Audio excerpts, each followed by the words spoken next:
देखने के लिए जलसा मिलादुन नबी सल्लल्लाहु अलैहि वसल्लम सरजमीन लोहरा में जो कि आपके दयारे मोहब्बत में इतने कसीर तादाद में उलमाए कराम और शुहरा इस्लाम तशरीफ लाए हैं। इंशाअल्लाह ताला वो ज़मीन बड़ी ही मुबारक होती है जहाँ पर अल्लाह उसके रसूल का जिक्र जमील होता है, जहाँ पर अल्लाह का जिक्र होता है, रसूल का जिक्र होता है। उस ज़मीन की ज़ियारत के लिए हदीस कुदसी है कि आसमान दुनिया से फरिश्ते साल भर तक उस ज़मीन की ज़ियारत के लिए आए।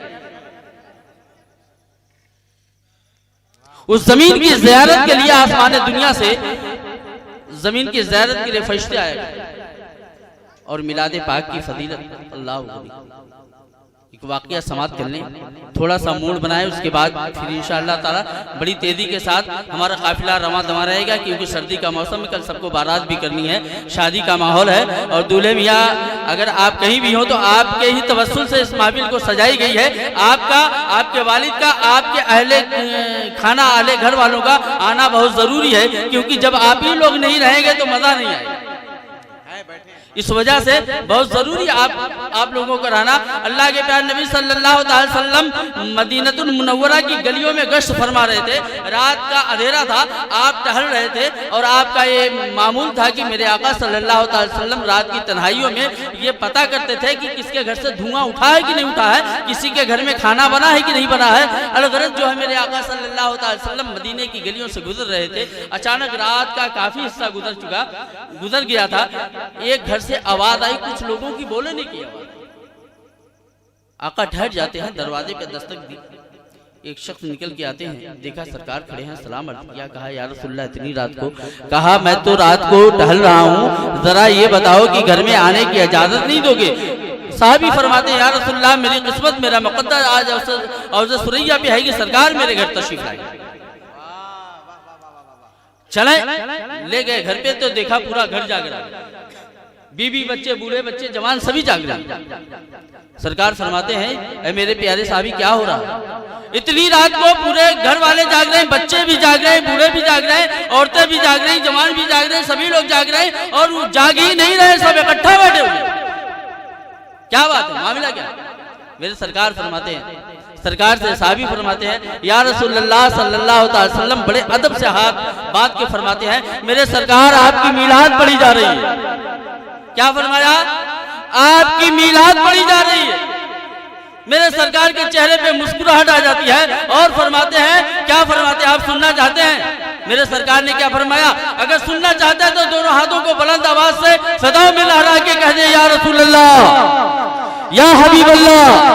मेरे सरकार फरमाते हैं ऐ मेरे प्यारे साहबी इस काम के बदले तो तुम बख्शे ही गए, कयामत तक जो इस काम को करेगा वो भी बख्शा जाएगा, जो कयामत तक इस काम को करेगा वो भी बख्शा जाएगा। सुभान अल्लाह, कितने खुशनसीब हैं हम और आप जो कि जश्न ईद मिलादुन नबी सल्लल्लाहु अलैहि वसल्लम में आकर के सवाबे दारैन हासिल कर रहे हैं। उलमाए किराम का नूरानी काफिला जो आपके निगाहों के सामने इनकी ज़ियारत फरमा रहे हैं, जिसके बारे में मेरे सरकार फरमाते हैं ये उलमा बनी इसराइल के अंबिया के मिस्र हैं।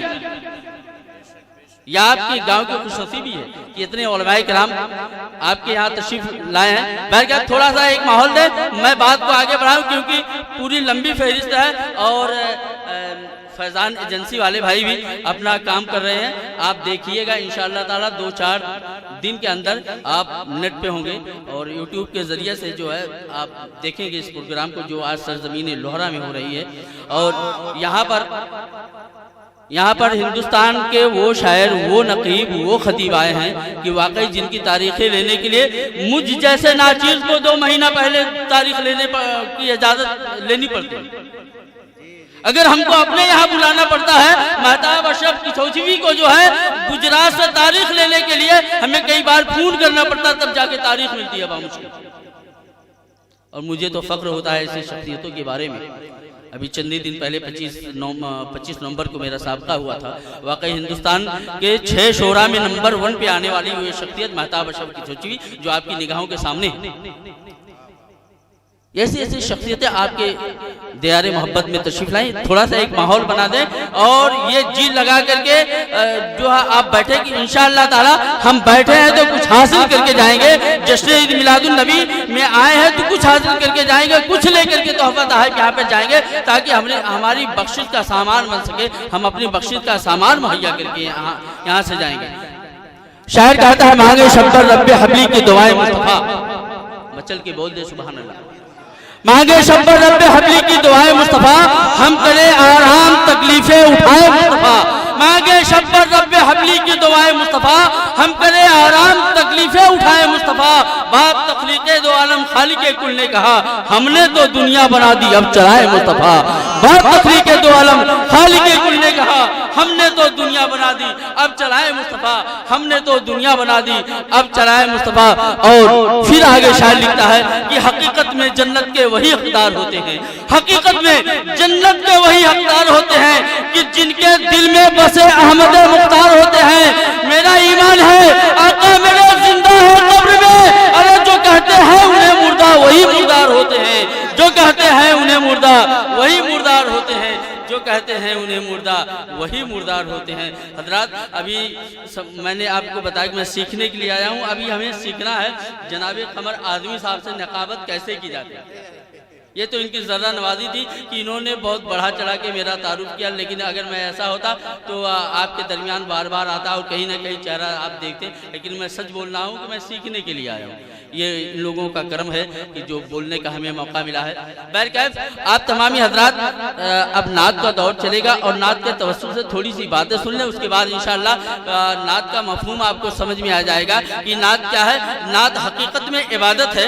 नात को अगर दिल की गहराइयों से पढ़ा जाए तो नात मकबूल बारगाह इलाही हो जाया करता है। नात नबी की बारगाह में जब मकबूल होता है तो कोई अल्लामा अब्दुल रहमान जामी बन के पैदा होता है, कोई मशर अजीजी बन के पैदा होता है, कोई अहमद रजा फाज़िल बरेलवी बन जाता है, कोई अब्दुल रहमान जामी बन जाया करता है। नात का शेर जिसके समझ में आता है और नात कहने का हुनर जिससे पैदा हो जाता है, मेरे सरकार कबूल जिसे फरमा लेते हैं, वो वक्त का शहंशाह बन जाया करता है। इसी नाते पाके मुस्तफा की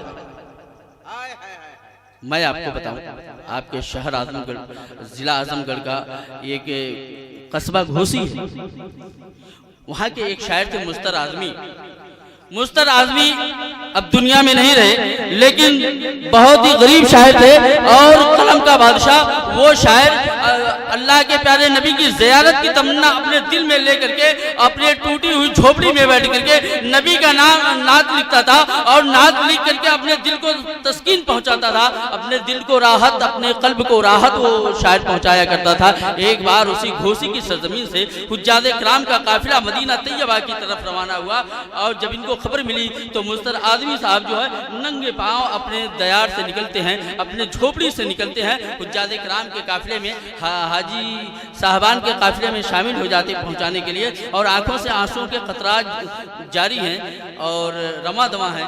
एक हाजी की निगाह आपके ऊपर पड़ती है तो मुस्तर आज़मी के पास आते हैं और कहते हैं हाजी साहब आप रो क्यों रहे हैं, क्या बात है? अगर मेरे बस में होता तो मैं अपनी जगह आपको मदीना तैयबा भेज देता, सरकार की बारगाह में मैं भेज देता आपको अपनी जगह, लेकिन उसके बावजूद अगर कोई आरज़ू हो तो आप पेश कर दें, अगर कोई आरज़ू हो तो आप कह दें मैं आपकी बात अल्लाह के प्यारे नबी की बारगाह में कह दूं।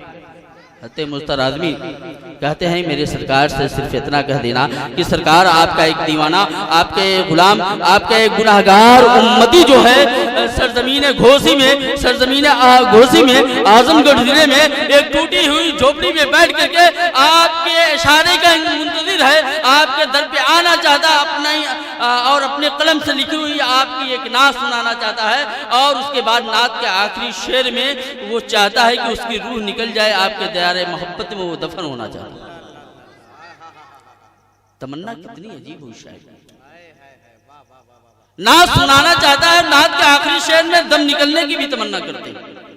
और मेरे सरकार से कह देना कि ये भी कोई जीने में है जीना मेरे रसूल, ये भी कोई जीने में है जीना मेरे रसूल, देखूं ना जिंदगी में मदीना मेरे रसूल, देखूं ना जिंदगी में मदीना मेरे रसूल, और अश्कों की रोशनाई से रूए हयात पर कब तक लिखूं मदीना मदीना मेरे रसूल, कब तक लिखूं मदीना मदीना मेरे रसूल, कब तक लिखूं मदीना मदीना मेरे रसूल। हजरात, अब आइए ना तो मनक़बत के शेरो शायरी से हम अपनी बात का आगाज करते हैं, बज़्म का आगाज करते हैं। बशर्ते यह है कि एक पत्थर की भी तकदीर समझ सकती है, शर्त यह है कि करीने से तराशा जाए। एक बार बुलंद आवाज से नारे तकबीर बुलंद करें ताकि मजमे में बेदारी पैदा हो जाए। नारे तकबीर, नारे रिसालत, नारे रिसालत वलमाए अहले सुन्नत मसलके आला हजरत। अब आइए नाते पाके मुस्तफ़ा सल्लल्लाहु अलैहि वसल्लम गुनगुनाने के लिए मैं अजीज़म मोहम्मद रिजवान मुतल्लिम जामिया अरबिया जहांगीरगंज को आपके हवाले करता हूँ, फ़कत इस शेर के साथ। अभी ये तिफले मकतब है, इनसे वाबस्ता है मुस्तकबिल, अभी ये तिफले मकतब है, इनसे वाबस्ता है मुस्तकबिल। यही जर्रा चमक कर एक दिन खुर्शीद भी होगा, यही जर्रा चमक कर एक दिन खुर्शीद भी होगा। आप जो है नाते पाके मुस्तफ़ा सल्लल्लाहु अलैहि वसल्लम ये सुन करके सुने, आपके गाँव में कोई आम बच्चा नात नहीं पढ़ रहा है, बल्कि नबी का आशिक, नबी का दीवाना, नबी की नात पढ़ी जा रही है, जिसका पढ़ना इबादत है।